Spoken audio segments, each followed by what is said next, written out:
Rodri est un grand monsieur. Rodri est un très très grand monsieur. Très très grand.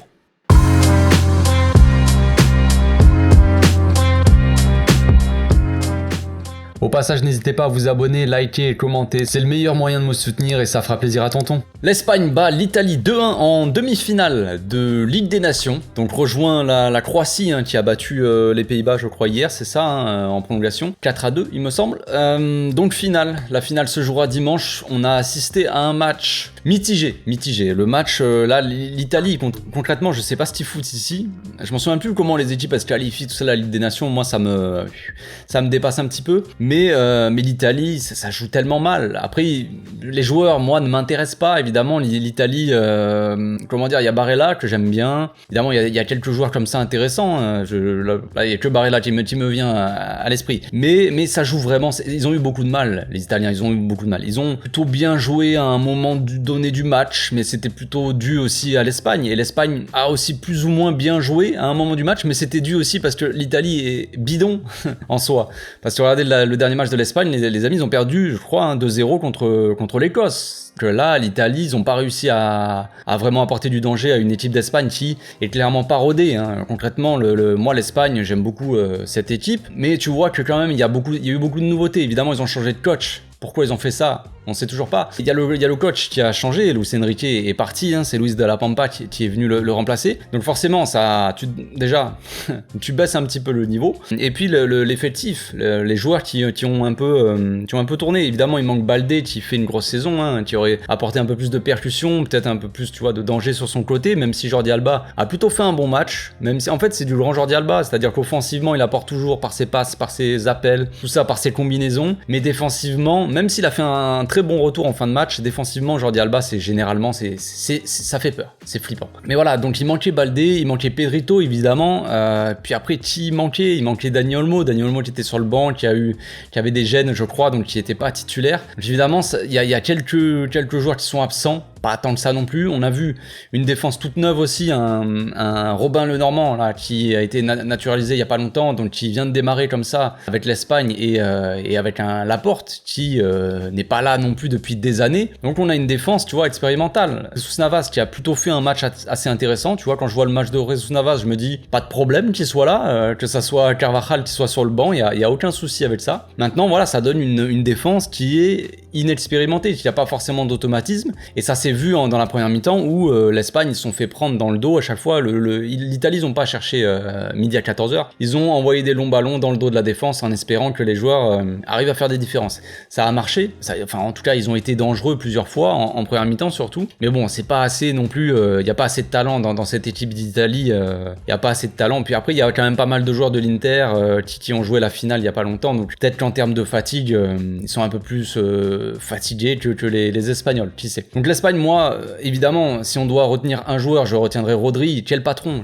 Arriver à faire oublier des mecs comme Busquets, par exemple, un mec comme Busquets qui a passé toute sa carrière à être le patron de cette équipe, avec des Xavi, avec des Iniesta, avec d'autres joueurs, David Silva, tout ça, il y a quand même des bons joueurs qui sont passés par le milieu de l'Espagne, évidemment, mais dans ce rôle de sentinelle là, de 6, de Regista, arriver à faire oublier Busquets d'un claquement de doigts et tu vois jouer Rodri, j'en perds mes mots, j'en perds mon latin, c'est incroyable.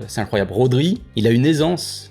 Après c'est pas nouveau, on le sait, je veux dire, pour ceux qui ont regardé un peu City, pour ceux qui connaissent un peu le joueur, on sait déjà que c'est un gros joueur Rodri, mais d'être aussi patron au milieu, on dirait que c'est le patron de l'équipe depuis 10 ans Rodri là, c'est assez fou d'avoir cette facilité, tu vois, ça monte le niveau du bonhomme. Donc encore un Rodri patron, franchement un Rodri qui devient de plus en plus le patron de Manchester City, un Rodri que forcément j'aimerais beaucoup voir au Barça, mais bon ça c'est pas nouveau, j'en avais déjà parlé, évidemment si vous me donnez le choix d'un joueur, on peut penser à Rodri, on peut penser à Kimmich aussi, mais Rodri, j'ai un petit faible aussi pour Rodri quand même, qui est monstrueux, qui est vraiment monstrueux, quoi. Vraiment, il m'a impressionné tellement, je sais même pas s'il a perdu un ballon, franchement je sais pas s'il a perdu un ballon Rodri, mais c'était assez phénoménal. Puis après, pareil, on avait un Gavi qui a été intéressant, parce que évidemment le but, à l'image du match de l'Argentine cet après-midi, fallait pas arriver en retard, le but est arrivé très tôt, encore une fois sur un pressing déclenché de l'attaque, mais aussi de Gavi qui gêne Bonucci je crois, et après Jérémy Pino, il va presser aussi et il récupère le ballon.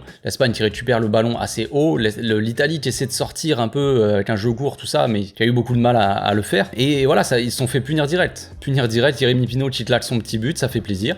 Voilà, 1-0. On se dit, ça part vite, ça part fort. On va assister à un gros match. Ça partait fort dans tous les sens, surtout. Il n'y avait aucune maîtrise vraiment dans ce match-là.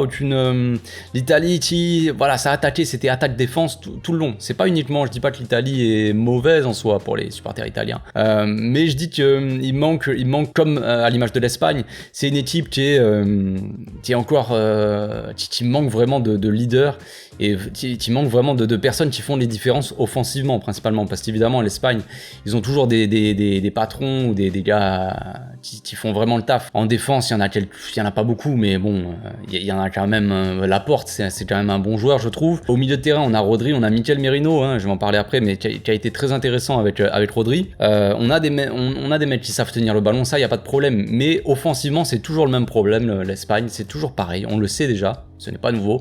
Il manque de joueurs qui fait vraiment des joueurs qui font vraiment la différence.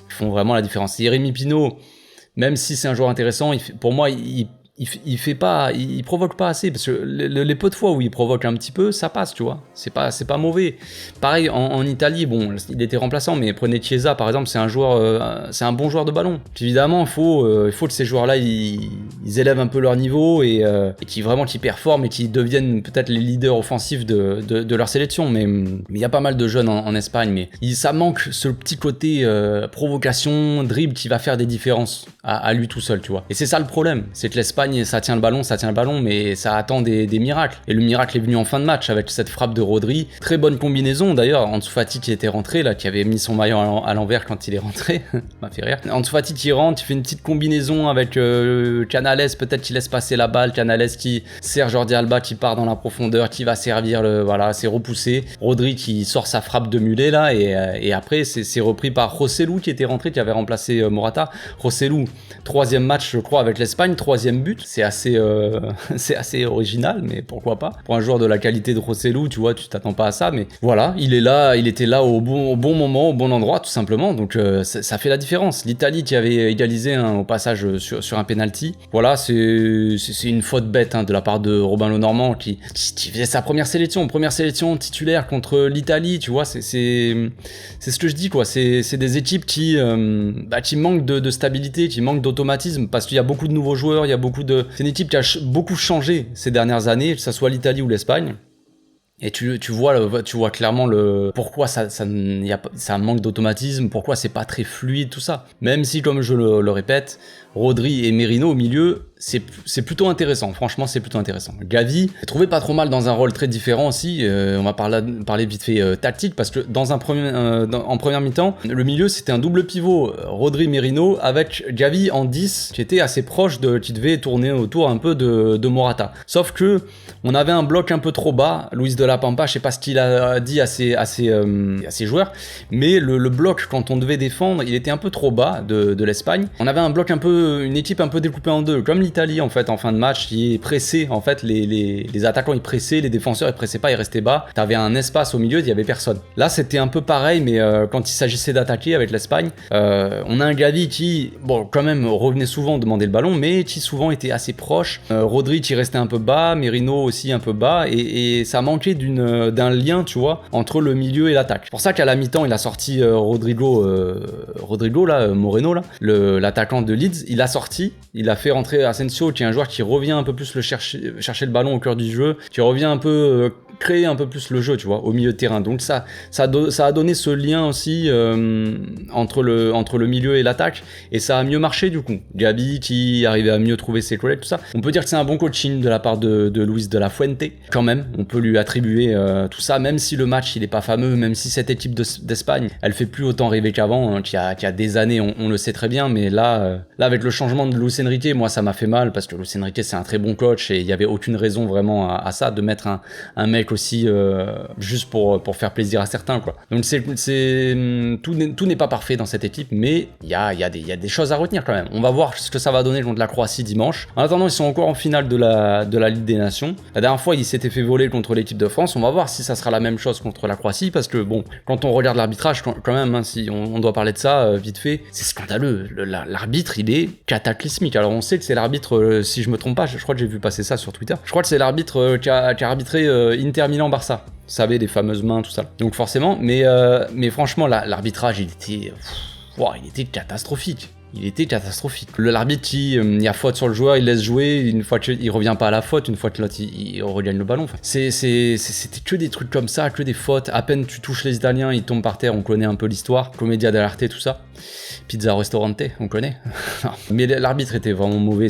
Ça donne pas une bonne qualité de match. Tu t'amuses pas, tu vois, c'est frustrant, ce genre de truc. Les joueurs se font frustrer sur le terrain, après ils s'amusent pas. Tu sors un peu de ton match. C'est pas bon d'avoir un mauvais arbitre parce que forcément ça t'enlève de la qualité dans le jeu, logiquement. Voilà, c'est tout pour aujourd'hui. Je pense que j'ai fait le tour. On se retrouve donc, je sais pas si je ferai une vidéo entre temps d'actu Barça ou quoi, mais on se retrouve en tout cas pour la finale de la Ligue des Nations dimanche soir, Espagne-Croatie. D'ici là, portez-vous bien. Passez une très bonne soirée. Ciao.